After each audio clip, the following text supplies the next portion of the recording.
आज हम आपको भारत का सर्व उत्कृष्ट और सर्वोच्च सम्मानित एग्जामिनेशन जो होता है उसको यूपीएससी बोलते हैं, यूनियन पब्लिक सर्विस कमीशन, जिसका अंदर में आईएएस, आईपीएस और बाकी जो सिलेक्शन पद्धति है जिसमें सिलेक्शन होते हैं, और ये देश की सर्व उच्चतम एग्जामिनेशन में गिनती होता है। जैसे कि आईएएस हो, इसी के नीचे एग्जामिनेशन देने के बाद यूपीएससी, इसमें IAS, IPS plus other ranks के जो क्लास 1, क्लास 2 ऑफिसर बनते हैं, वो डिपेंड अपन उनका रैंकिंग के हिसाब से, मेरिट के हिसाब से चुना जाता है। मैं आज उस एग्जामिनेशन के बारे में और उसका एलिजिबिलिटी क्राइटेरिया के बारे में मैं बताऊंगा। बहुत हम लोग एंशियस होते, जान नहीं पाते हैं। आइए हम फोकस करते हैं। ये यूपीएससी एग्जामिनेशन के अंतर्गत 3 प्रकार का एग्जाम होता है। पहला होता है प्रिलिमिनरी एग्जामिनेशन जो 400 मार्क का होता है। मेन एग्जाम 750 मार्क्स की होता है, जिसे 750 मार्क्स में 275 मार्क इसके साथ इंक्लूडेड है। ये 275 मार्क जो है पर्सनल इंटरव्यू होता है, जो साक्षात्कार होता है। तो टोटल 400 प्लस 750, दैट मीन्स 2150 के टोटल मार्क, जिसमें 275 मार्क पर्सनल इंटरव्यू में इंक्लूडेड है। आइए पहले प्रिलिमिनरी एग्जामिनेशन जब क्लियर कर पाएंगे, क्वालिफाई करेंगे, देन मेन एग्जाम को हम एलिजिबिलिटी होंगे, और main eligibility examination eligibility qualify करने से देन हम पर्सनल इंटरव्यू के लिए एलिजिबल होंगे 3 स्टेज में। तब हमको ऑफर एन अपॉइंटमेंट मिलेगा। आइए सर्वप्रथम प्रिलिमिनरी एग्जामिनेशन में क्या क्या होता है। जब एग्जामिनेशन होता है, पहला जनरल स्टडीज के पेपर 1 होता है, उसमें ऑब्जेक्टिव टाइप क्या आता है, और उसमें क्वेश्चन 100 क्वेश्चन आएगा, और ईच क्वेश्चन कैरीज 2 मार्क्स। अगर सही आंसर हुआ 2 मार्क्स, देन 200 मार्क्स का 2 आवर्स में हम लोग को अटेंड करना पड़ेगा, और जिसमें अगर रॉन्ग आंसर होगा उसमें नेगेटिव मार्किंग का प्रोविजन है। That is paper 1। General study paper 2 objective type आएगा, मल्टीपल चॉइस, एंड इसमें भी क्वेश्चन 100 रहेगा। ईच क्वेश्चन आंसर अगर सही मिला 2 मार्क, एंड हमको 200 मार्क्स एंड 2 आवर्स के अंदर में देना है। That is also negative marking system. अगर ये 400 मार्क्स से हम एलिजिबल हो गया, देन हम लोग आते हैं मेन एग्जाम पे। We are eligible for main examination. Then question is आ रहा है कि मेन एग्जाम में कितनी मार्क्स क्या क्या पेपर में है, वो जानना बहुत जरूरी है। Paper A compulsory Indian language, आपका जो भी लैंग्वेज, ऑफिशियल लैंग्वेज जो आप चुन सकते हैं, that is 300 marks 3 hours theoretical. Paper B English 300 marks 3 hours. Paper 1 essay 250 marks 3 hours. General study paper 1 250 marks 3 hours. General study paper 2 250 marks 3 hours. General study paper 3 250 marks 3 hours. Clear? Now paper 4 general studies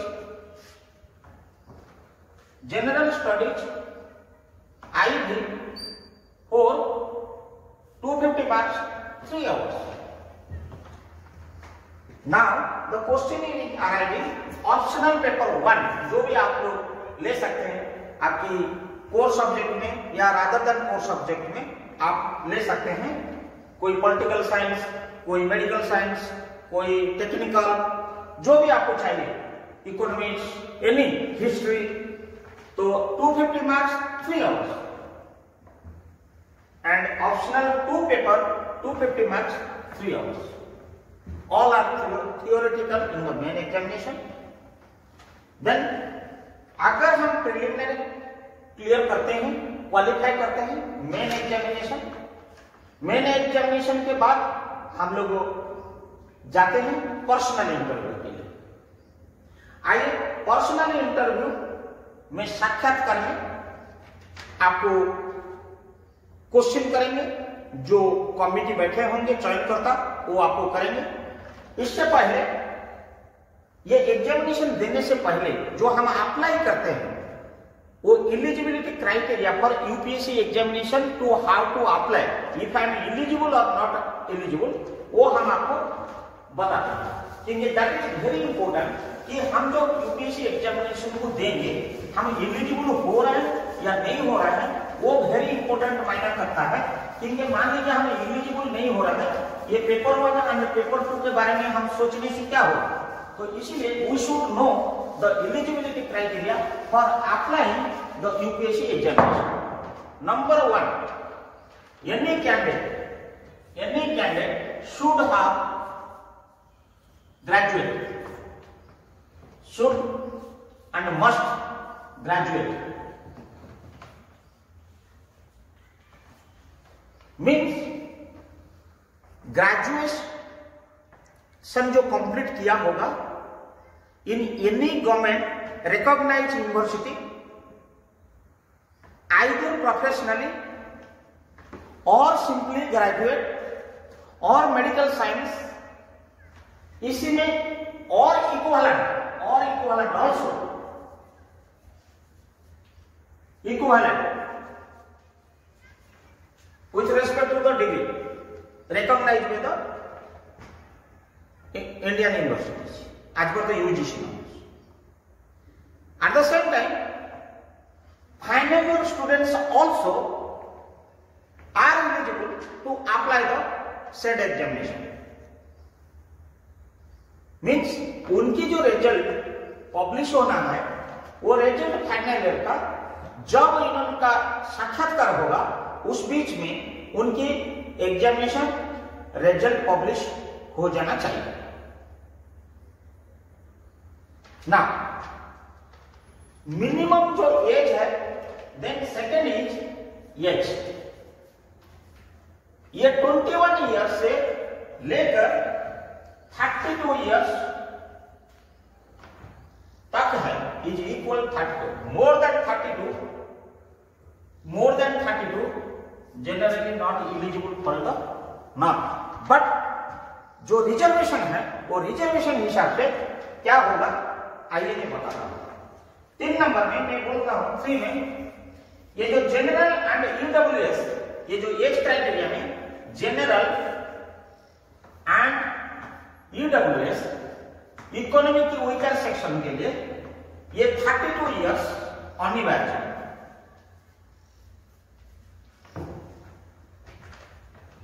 and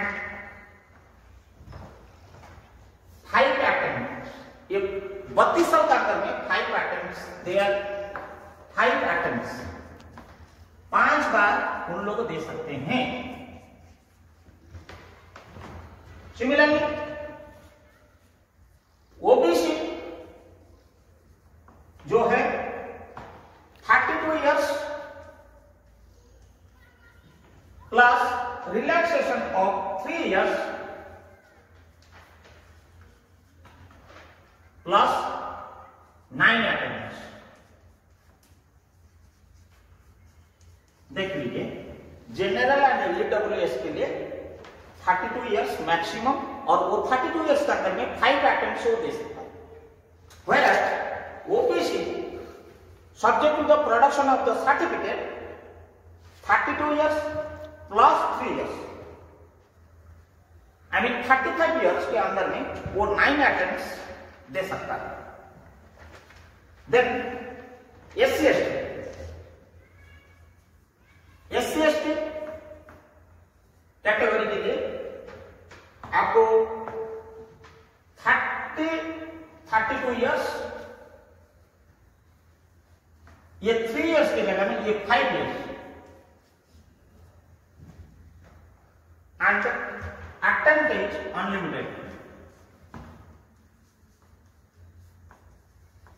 means 32 plus 5 I mean the 37 years के अंदर में उनका कितना भी attempt वो 21 साल as से दे सकता है।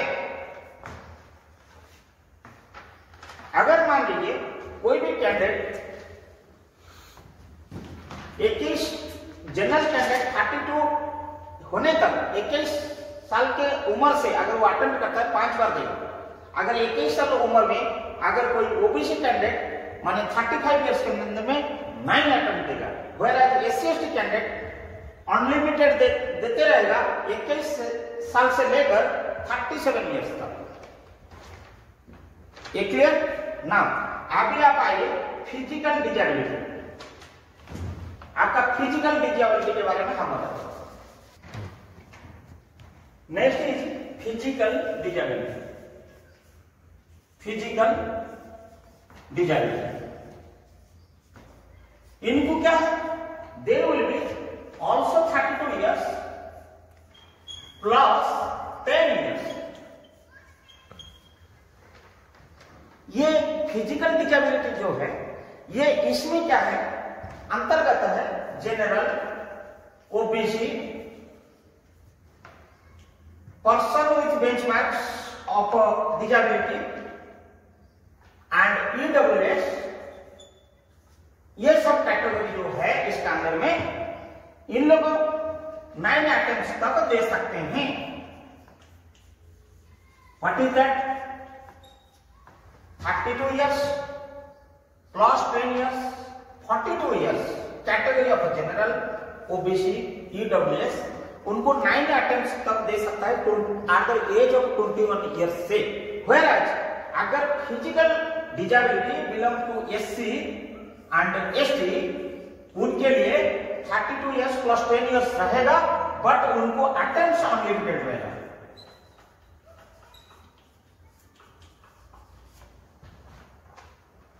Now come to the J&K, जो जम्मू कश्मीर में जो बसवास करते हैं J&K के लिए, उन लोग के लिए आएगा 32 years plus 5 years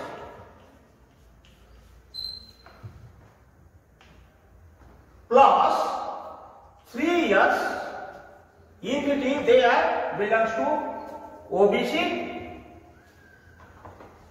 or 5 years for SC/ST।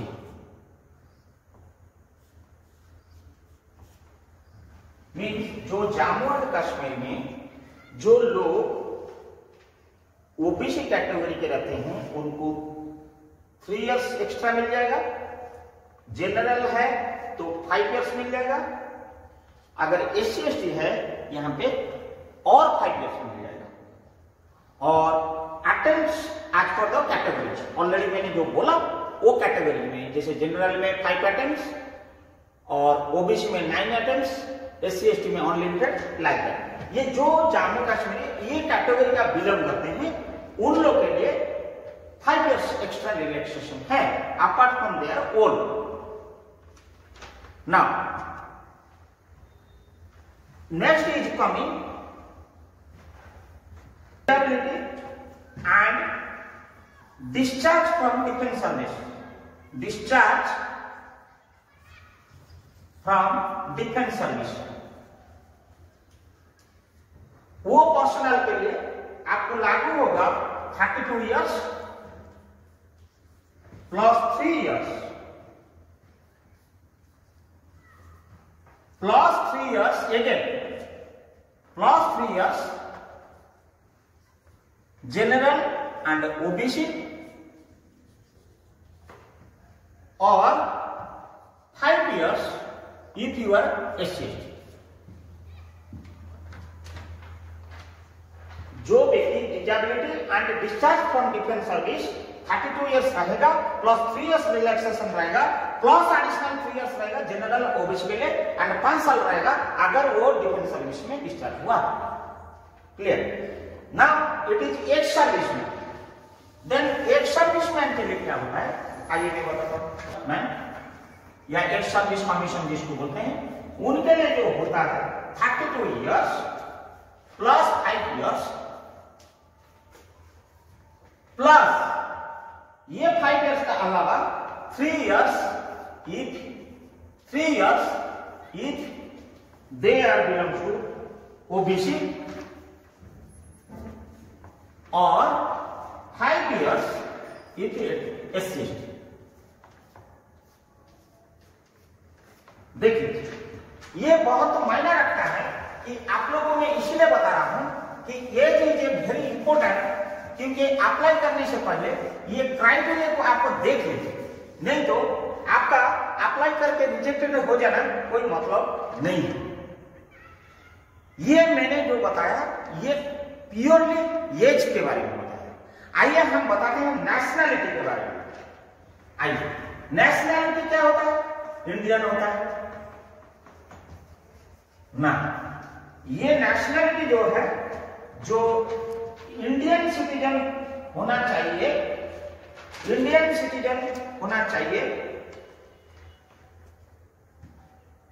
Indian citizen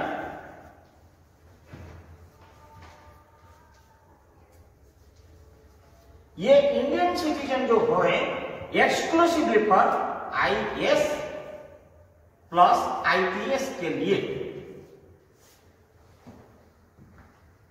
और एनी अदर के लिए चलेगा। इफ इट इज इंडियन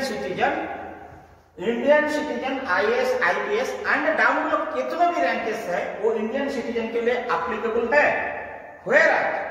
जो अप्लाई करते समय all other service IPS and IAS को छोड़ के इंडियन सिटीजन अगर आप नहीं हैं, आपको आईएएस आईपीएस में अधिकार या अपॉइंटमेंट नहीं मिलेगा, बट आप अप्लाई करके all other services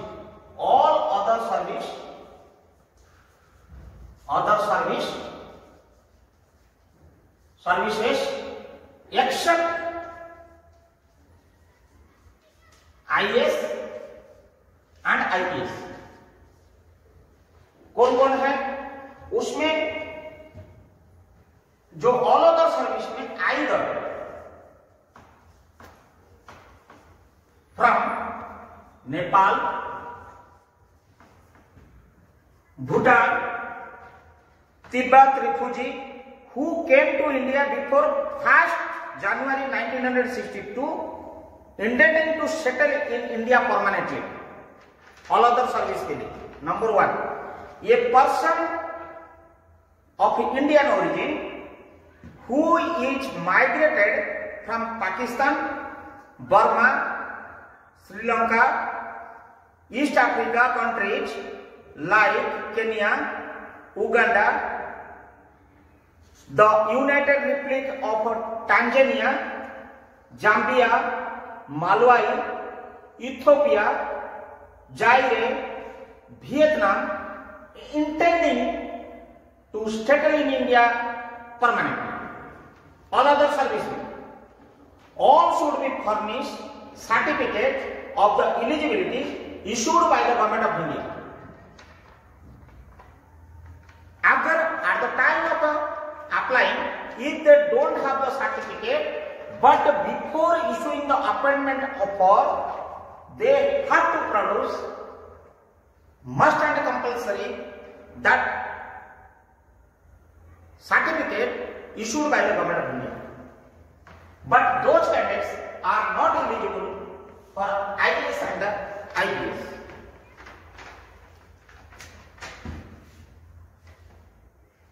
These candidates may attend the exam but should submit the said certificate before issue of an appointment offer. But Nepal, citizen to Nepal, Bhutan, Tibet, refugees who came to India before 1st January 1962 intending to settle in India permanently, they are not entitled for IFS also. Indian foreign service के लिए उन लोगों eligible नहीं है। Now the last thing is educational qualification. मैंने as बता दिया and हमने सिटीजन बता दिया एंड लास्ट क्राइटेरिया जो है educational qualification.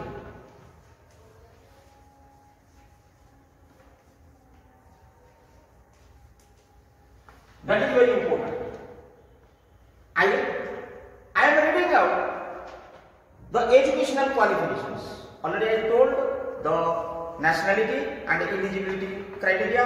Also I explained about your nationality. Now the important factor is educational qualification for which we are eligible or not for the applying the UPSC examination. First, the candidate should have a degree from government recognized university or possesses equivalent qualifications. Either they have the degree or any equivalent. Candidates who are in the final year or awaiting the result are also eligible, but the result should be produced at the time of a main examination. जब आप preliminary clear कर देते हो और the main examination आपका आना है, before main examination you should have your result publications and provisional result in your hand at the time of a main examination. You should also produce that result, then you are eligible. Candidate having professional and technical qualifications recognized by the government or as equivalent to professionals and technical degrees, they are also eligible. Those who have already been passed or awaiting their result before many examinations also eligible to apply the UPSC examinations. Clear? Now, I am coming to the medical students who have already passed the final year, like MBBS, BDS or equivalent subjects like Ayush, homeopathy or Ayurvedic.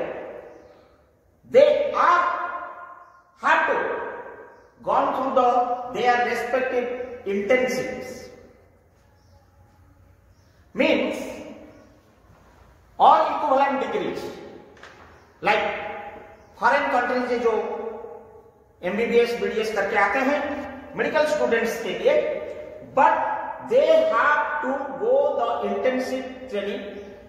अगर उन्होंने intensive training certificate हासिल नहीं किया but उनको appearances to be कि मेरा exam intensive खत्म हो जाएगा मेन एग्जामिनेशन पहले, then they are eligible to apply the UPSC examinations. All the time main examination intensive certificate is to be produced. All the candidates, those who have applied final year में complete हो गया, medical student की final year में है और उनका degree का final exam खत्म हो चुका है, बट इंटेंसिव चल रहा है 1 ईयर की या 6 मंथ की, जो भी उनकी नॉर्म्स है चल रहा है अंडरगोइंग, उन मेन एग्जामिनेशन पहले उनको ये इंटेंसिव खत्म हो जाना चाहिए. It should be clear, then they are eligible to apply the UPSC examinations. इसका अलावा जो और एक पॉइंट है, statutory documents like whether you belongs to Indian citizen or not, that is domicile certificate, mandatory certificate, your address proof and your educational qualifications, reservation certificates duly issued by the competent authorities, J&K certificates, ex-serviceman certificates, whatever the categories certificates is statutory and mandatory, and the latest certificate is to be uploaded along with photographs, and also the apply करने के समय में आपकी जो fees रहेगा, processing fees रहेगा, वो fees is mandatory, either net banking, debit card, Paytm और whatever the mode may be, that application processing fees is to be deposited as per the norms of the UPSC. जिसको जितनी category आई में, किसको exempted हो सकता है, नहीं हो सकता है, किसी कैटेगरी की क्या है, that is should and must. अगर आपने वो फीस प्रोसेसिंग नहीं किया एंड फाइनल सबमिट नहीं किया with your digital signature and photographs, then you are not eligible to submit that UPSC examination applications. My dear friends, मैंने जो एलिजिबिलिटी क्राइटेरिया दिया, द मेजर क्राइटेरिया दिया यूपीएससी एग्जामिनेशन के लिए, 2000 aspirant for IAS, IPS and other services, IFS and other areas, Indian railways, Indian revenues, Indian statistics, मैंने सारी जो all other services में बताया। एवरी ईयर जो आता है यूपीएससी के एडवर्टाइजमेंट, उसी में मैंने एलिजिबिलिटी क्राइटेरिया मेरा सम्मेलन में इतनी आया, मेजर वो हमने बताया। एंड डॉक्यूमेंट आपने सॉफ्ट कॉपी करके एक फोल्डर बना के रखेंगे, वेदर ये जेपीजी में या आपकी पीडीएफ में, जो भी मांगता है, तो साइज, रिजोल्यूशंस, ये सारी चीजें इकट्ठा करके रखेंगे, सिग्नेचर एंड फोटोग्राफ एक फोल्डर करके रखेंगे, पेमेंट जो करेंगे उसकी डाटा सब कुछ रेडी करके एक फोल्डर बना के, जब आपका एप्लीकेशन आएगा वो ऑनलाइन में आप अप्लाई करेंगे एंड सबमिट करने के बाद आपको एक्नॉलेजमेंट आएगा। आपका एक्नॉलेजमेंट के साथ साथ आपका एंड वैलिड ईमेल आईडी आप देते रहेंगे, उसी में आपको एसएमएस अलर्ट आएगा, मेल अलर्ट आएगा, एंड उसी रिफरेंस में एक्नॉलेजमेंट की जो रिफरेंस आएगा वो आप फ्यूचर रिफरेंस के लिए रखे रहेंगे, और आपको फ्यूचर उसी रिफरेंस में लॉगिन करेंगे, और यूजर आईडी पासवर्ड जो आप बनाएंगे ये आपको गुप्त रखना पड़ेगा, किसी को शेयर नहीं करना पड़ेगा। बहुत सारी इंफॉर्मेशन, आपका पर्सनल इंफॉर्मेशन उसमें रहता है, कोई मांगने से भी नहीं देना। You have to handle yourself with your login and ID and password. धन्यवाद।